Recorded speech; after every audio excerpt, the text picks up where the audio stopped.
नमस्कार, आप सभी का स्वागत है। दोस्तों, क्या पूजा करते समय आपकी आँखों से आँसू आते हैं? अगर आते हैं तो इस वीडियो को पूरा अवश्य देखें। हम आपको कुछ ऐसे रहस्य बताने जा रहे हैं जिससे आपको पता चल जाएगा कि वह कौन-सी अज्ञात दैवीय शक्तियाँ हैं जिनकी कृपा आप पर बनी है।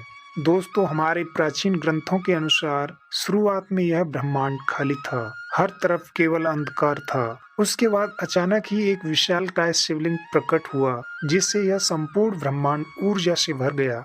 उसके कुछ समय बाद इस ब्रह्मांड में पदार्थ का निर्माण हुआ, जिसमें जल, धातु, वायु, अग्नि जैसे कई चीजों का निर्माण हुआ। इसी कारण यह माना जाता है कि इन सभी में भगवान शिव शंकर का वास है। समस्त ब्रह्मांड के कण कण में बसी हुई असीम ऊर्जा शिव ही है। शिव ही आदि है और शिव ही अंत है। दोस्तों, जब भी आप पूजा पाठ करने बैठ जाते हैं एवं ईश्वर का ध्यान करने बैठ जाते हैं, तो आपकी आत्मा का कनेक्शन ईश्वर के साथ होता है।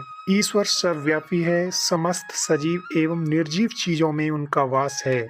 इसी कारण जब आपकी अंतरात्मा का ईश्वर के साथ संबंध जुड़ जाता है, तो ईश्वर आपको कुछ संकेत देते हैं। यह संकेत बड़े ही साधारण होते हैं, परंतु ईश्वर के इन संकेतों को हम समझ नहीं पाते। सर्वव्यापी परमात्मा सभी जीव जंतुओं की आत्मा से जुड़ा हुआ है। जब भी हम पूजा या ध्यान करते हैं तो आपके आसपास का वातावरण सकारात्मक ऊर्जा से भर जाता है और इसी कारण से हमें प्रसन्नता महसूस होती है। दुखों का माहौल भी खुशी में बदल जाता है। आप कितने भी स्ट्रेस में क्यों ना हो, आपको अच्छा और फ्रेश महसूस होने लगता है, क्योंकि इन सकारात्मक शक्तियों का प्रभाव ही कुछ ऐसा होता है।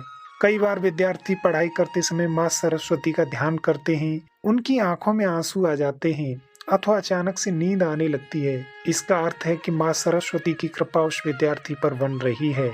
साथ ही दोस्तों, कभी हम ईश्वर से जुड़ी कोई कथा सुनते हैं तो हमारे शरीर का रोम रोम खड़ा हो जाता है और आंखों से आंसू आ जाते हैं। ईश्वर की उस अनंत शक्ति का अनुभव करते हुए कभी कभी हमारे आंखों में आंसू आ जाते हैं और ईश्वर पर हमारा विश्वास दृढ़ होने लगता है।